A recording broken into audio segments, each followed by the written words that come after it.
So we need to talk about Dave Meltzer again. And I hate the fact that this channel has turned into a Let's Bash Dave Meltzer channel. But I mean, come on, this is getting ridiculous, absolutely ridiculous. Here's a man who cannot get over his love for Kenny Omega. He can't get over his love for AEW. And see, Alvarez here in the clip I'm about to play, Alvarez is actually the voice of reason. Kudos to Brian Alvarez for having the balls and the wherewithal to speak up and go, hey, this is a problem. And then Meltzer's like, no, it's not. No, it's not. It just hypes up his return. It just hypes up his deal. And my answer to that is no, it doesn't. Not when 90% of AEW's audience is watching this and is listening to, or if they're not watching the New Japan show, they're listening to you talk about it. How many times do I have to tell people AEW's main audience, about 90% of them are smart marks who read the Observer, who read websites, who go on forums and talk. So you can't, I'm sorry, they lost their chance to gain any casual fans back. And unless something drastic happens, like a Cody Rhodes coming back over there, a CM Punk coming back over there, somebody big from WWE going over there, and Kevin Owens wouldn't be the answer. As much as I like Kevin Owens is not the answer to that. So unless something really, like maybe let's say a Roman Reigns decides to go to AEW, heaven forbid, but I'm not saying never say never in the wrestling business. But AEW's fan base is primarily made out of casual fans, or not casual fans, excuse me, smart marks. Ugh, it's early, folks. So when they see a New Japan show where Kenny Omega shows up, stands in the middle of the ring, cuts 90% of the promo in Japanese, and then turns around and says to the English-speaking audience, this is my home. This is where, they have AEW slogan, we're the best wrestle. And then you have Kenny Omega sit there and go, New Japan Pro Wrestling is the best wrestling in the world. That would be like if the Burger King mascot showed up on a McDonald's commercial and said, McDonald's French fries are the best ever. I mean, come on. Yeah, I get it. You're partners with each other and you're trying to co-brand this January 5th show because you wanted to have a high turnout. And you're desperate for people between the ages of 18 and 34 to look at you. So much so that they're running an election day special with 40% off tickets to their shows. Come on. This isn't the way. Kenny Omega's big return, okay? He got beat down by the Young Bucks. He got messed up by Don Callis. He got his back turned on him by everybody. This is a chance for him to come back as like the top babyface in the company. This is a chance for him to maybe do like a Sting in 1997 storyline. This company abandoned me. All my friends abandoned me, but I'm going to, become a recluse and maybe not go hanging out in the rafters like Sting did or paint his face or whatever. But, we got a chance to see his big return in an AEW ring on an AEW pay-per-view in the United States. And now, guess what? The bloom is off the rose. And Meltzer, let me just play this clip for you guys here, where Dave Meltzer talks about the return of Kenny Omega, and I want you to pay attention to as to what Alvarez jumps in and says there later. Roll the clip. Kenny Omega came out. The crowd was very hot for Kenny Omega. I think that was where the feeling of things have turned around, was just seeing Kenny Omega in a New Japan ring, getting this giant reaction. And he seemed really happy, first time he's been in a ring since he went through that, near-death experience and that horribly tough, rehab and trying to get back into shape.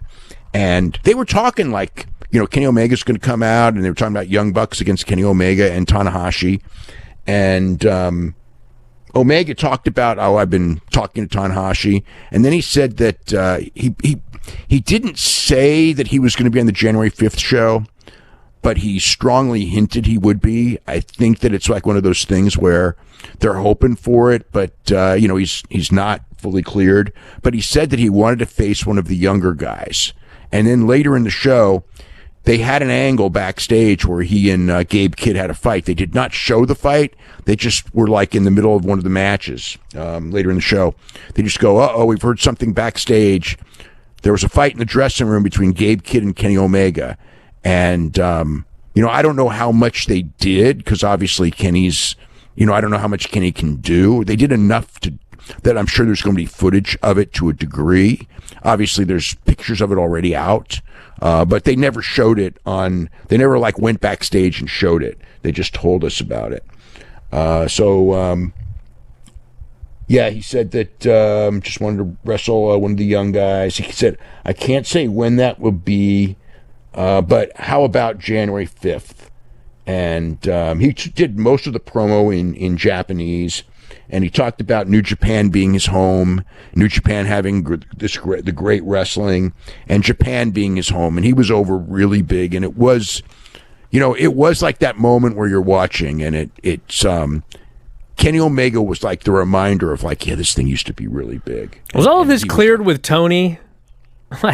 I'm pretty sure. This is his big return to wrestling was with another company, which he then shot angles for a match, which he then proclaimed was the best wrestling in the world and his home. Well, he didn't diss like AEW or anything like that, but he did say Japan was his home. Yeah. But he used to live in Japan for years. So Japan is like a home to him. So that's, but I don't think Tony has any problem putting over New Japan. They're partners. So, it wasn't anything. I saw nothing negative for AEW in this, but it really like turned the card around as far as the feel good nature of it and everything. Just seeing him out there, he had that, again, I think he has more of a superstar aura in New Japan than in AEW, but he does have a superstar aura. And the one thing about it that when he was out there, you had that feeling that like, okay, this guy's like a real superstar, and maybe when he comes back, like I don't sense when he comes back all of a sudden it's going to turn around AEW, but I do think that he can help AEW a lot right now because obviously they need a top babyface, and he can be that top babyface. Especially if he can go at a pretty high level, because he's been gone for such a long time, and his return should be a really big deal. Yeah, that's my point. Like, why wasn't his return for AEW? Like the last time we saw him, they were talking about this guy may never wrestle again. We might never see him again.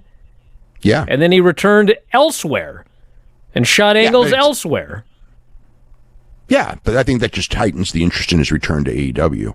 I mean, that's just how they did it. That was a decision. I mean, it was a mutual decision. I think maybe Tony wanted him on that show to kind of get people ready for Kenny Omega to return, and plus it's an AEW show, the January 5th show, and maybe that's the show that he'll do his return on. But it is an AEW show that will be at the Tokyo Dome. So Meltzer's like, this gets people hyped up for his return in AEW. Let AEW hype up his return. And it doesn't. I'm sorry. It does not hype up his return. This hurts AEW more than it helps them. Because the whole point of Meltzer's deal was the Power Struggle show reminded me of what a New Japan show used to look like. So the only thing people this is helping is New Japan. Especially when you hear him go, yes, I'm full-time in AEW, but New Japan, that's my real home. New Japan, that's where the real wrestling is. That's where the best wrestling is. No, if I'm Tony Khan, unless Tony Khan authorized him to say this, and if that's the case, like Meltzer said, this is stupidity. This is wrong. Once again, the kumbaya stuff does not work. I'm sorry, it just doesn't. I get it that they're partners or whatever the case may be. But your goal in this day and age should be the best globally. It should be to be the best worldwide. Look at what WWE is doing on the road to WrestleMania. They're doing a 2-week tour in the month leading up to WrestleMania, where for a good month straight, every Raw and SmackDown, I think it is, at least for a good 2 to 3 week period, every Raw and SmackDown is going to take place in a foreign country. Now, I don't agree with the Saudi Arabia stuff. Yes, it's blood money, but they signed the contract. So we have to deal with it for at least another 4 years. Or at least another 5 or 6 years. They've done 8 shows there. That's 2 a year, so maybe, I don't know. Who cares? But I will tell you this. I was there in Atlanta at Bad Blood when Triple H unveiled that big old title belt, and the crowd booed when he said Saudi Arabia and Crown Jewel. So, but WWE, you got to give it to WWE. They have a worldwide footprint right now. If anything, AEW is going to lose their worldwide footprint when people leave their company and go start watching New Japan again. And I get the impression from this watching I'm not going to play it here because I don't want to get copyrighted, but I can tell you right now, I get the impression that Kenny Omega, as soon as his contract's up in AEW and he's healthy, he's going back to New Japan. That's the impression I get from this. He doesn't want to be in AEW. And the rumor is that he doesn't right now want to be in AEW. Go listen to any of the interviews that he's done, especially when it comes to that video game. He feels like he got screwed over on that video game, which you know my opinions of him in that video game. He was wrong. There's been infighting among the MVPs ever since Cody Rhodes was there, including between the Young Bucks and Omega.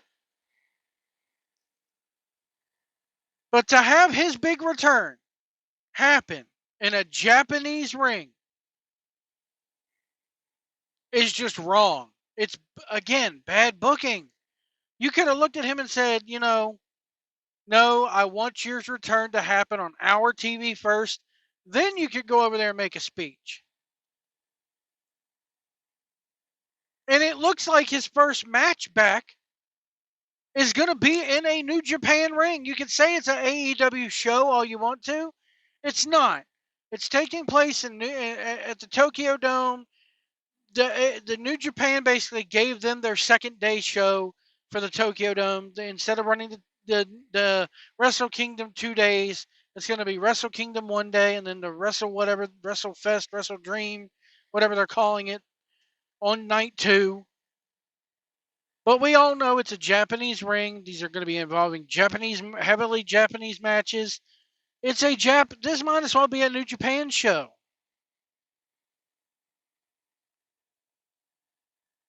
Let me know what you guys think in the comments below. Is this another bumble by Tony Khan having Omega return in New Japan? And people can say, it wasn't a return. He said he's not coming back just yet, blah, blah, blah, blah. His first promo should have been back in an AEW ring.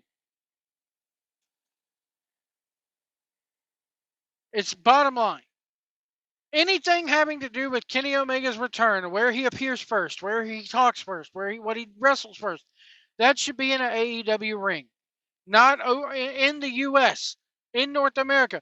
Not because that's where your bread is buttered. Not halfway across the world.